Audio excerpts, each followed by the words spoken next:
네, 김영환입니다. 깡패가 이렇게 다가왔는데요. 그때 제 애완견을 보고 누구 소유냐 이렇게 이야기했습니다. 예를 들어서요. 진짜는 아닙니다. 그런데 제가 그 불량배에게 제 애완견이 아닙니다. 이렇게 하고 그 애완견을 두고 자리를 피했다. 이렇게 한번 생각해 볼까요? 그러면 저는 이제 빠져나올 수 있고 안전하게 그 자리를 벗어났지만 만약 제가 이런 행동을 애완견에게 했다면 어떨까요? 나중에 그 애완견을 볼 면목이 있을까요? 그런데 이것이 애완견이 아니라 한 남편이 한 아내에게 어떤 사람이 당신의 아내냐 그랬는데 어떤 어려움을 느껴서 아니다 라고 했다면 여러분 어떻게 생각하시겠습니까? 네, 오늘 본문에 아브라함은 아내의 사례가 너무 아름답기 때문에 생명의 위협을 느꼈죠. 그때 어떻게 행동했습니까? 네. 자기 아내의 사례를 자신의 누이인 척하고 사례가 애굽 바로에게 유린당하게 그냥 놔두었습니다. 아브라함이 이런 존재였는데요. 근데 왜 하나님은 이런 아브라함을 사용하셨을까요? 오늘 본문으로 들어가 조금 더 이 내용을 같이 한번 묵상하면서 하나님은 어떤 사람까지 사용하시는가, 또 어떻게 하나님이 역사해 주시는가 좀 고민해 보면 좋겠습니다. 10절에서 13절까지 말씀인데요. 그 땅에 기근이 들었으므로 아브라함이 애굽에 거류하려고 그리로 내려갔으니 이는 그 땅에 기근이 심하였습니다. 그가 애굽에 가까이 이뤘을 때에 그의 아내 사레에게 말하되 내가 알기에 그대는 아리따운 여인이라.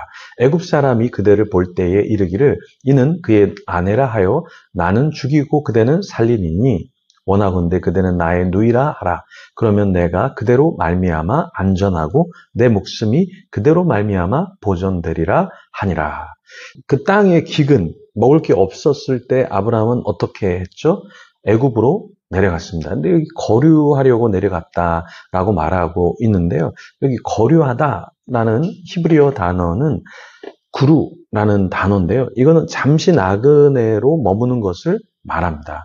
그런데 이 잠시 나그네로 머무는 이 구루는 사실은 며칠이 아니라 긴 기간도 해당됩니다. 그래서 룻기에 나오는 모압의 나오미가 10년 동안 거류했을 때 그때도 이 머무르다, 거류하다라는 단어를 썼다라는 거예요.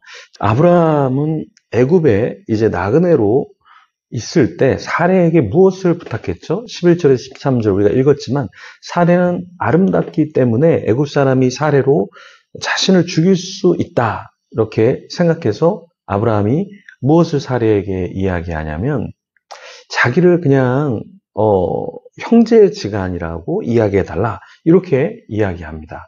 그래서 아브라함이 사례를 누이라 이야기할 수 있도록 해달라 이렇게 부탁을 했던 거죠. 그런데 사례는 굉장히 착했던 것 같아요. 그 아브라함이 부탁한 대로 그대로 그렇게 형제지간인 것처럼 남매지간인 것처럼 그렇게 이야기하고 행동을 하죠. 네. 14절 보면 아브라함이 애굽에 이르렀을 때 애굽 사람들이 그 여인이 심히 아리따움을 보았고 15절에 바로의 고관들도 그를 보고 바로 앞에서 칭찬함으로 그 여인을 바로의 궁으로 이끌어 들인지라. 이제 궁으로 끌어들이려고 하는 이런 상황이었어요. 아브라함은 그렇게 참 할 수 없는 일을 했잖아요. 그런데 바로라는 사람은 이 아브라함에게 어떻게 후대했냐면 아브라함이 이 사람은 내 누이다라고 얘기를 했을 때 아브라함에게 양, 소, 노비, 암수, 나귀, 낙타를 마구 주었습니다.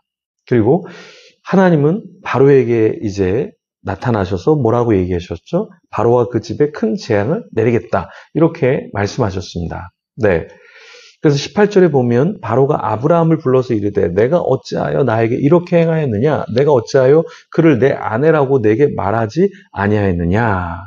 그래서 19절에 보면은 그를 누이라고 하여 내가 그를 데려다가 아내를 삼게 하였느냐? 뭐 이렇게 따집니다. 바로가 아브라함을 불러서 이런 말을 했을 때 아브라함이 오히려 죄송합니다. 이렇게 말하면서 제가 이걸 어떻게 할까요? 이렇게 표현을 해야 되는데 오히려 바로가 아브라함에게 미안하다. 당신의 아내인 것을 내가 알지 못했다 하면서 어떻게 합니까? 네, 사람들에게 이 일을 명하고 사례와 모든 소유를 아브라함에게 줍니다. 네, 그래서 아브라함을 축복해 주는 건데요. 참 특이하죠. 오히려 믿는 아브라함이 이 누군가를 축복하고 정직함을 보이고 또 하나님의 어떠한 위엄, 하나님의 역사하심, 하나님이 나와 함께 하시기 때문에 저는 이렇게 축복을 받았습니다. 혹은 정직합니다. 뭐 이런 걸 보여줘야 되는데 오히려 반대로 바로가 내가 좀 뭔가 실수한 것 같아. 그래서 내가 너한테 보상을 해줄게. 너를 축복해줄게. 약간 이런 모양으로 나아간다라는 것입니다. 자, 우리도 세상에서 살면서 세상 사람들처럼 거짓말하고 세상 사람들 앞에서 정말 어떤 거짓과 진리를 뒤바꿔서 우리가 이야기하고 그렇게 살아가고 있지는 않은지, 오히려 세상 사람들이 더 착하고 정직하고 믿는 사람들을 위해 주려고 하는 그런 마음, 그런 삶, 그런 것이 있고 우리는 오히려 그 사람들을 이용하려고 하고 있지는 않은가, 우리 자신을 좀 돌아보면 좋겠습니다. 그래서 우리가 하나님의 자녀이기 때문에 거짓말하지 않고 정직하고 또 그 세상 사람들을 오히려 더 많이 축복해 주는 가운데 복음이 흘러가도록 하면 너무나 좋겠습니다. 그래서 오늘 하루도 정말 누굴 만나던 어떠한 자리에 있던 주님 임재, 주님의 영광을 드러내고 크리스찬은 이런 사람입니다 라고 드러내는 저와 여러분이 되기를 소망합니다. 그런 자가 되도록 같이 기도하며 하나님 앞에 나아가겠습니다.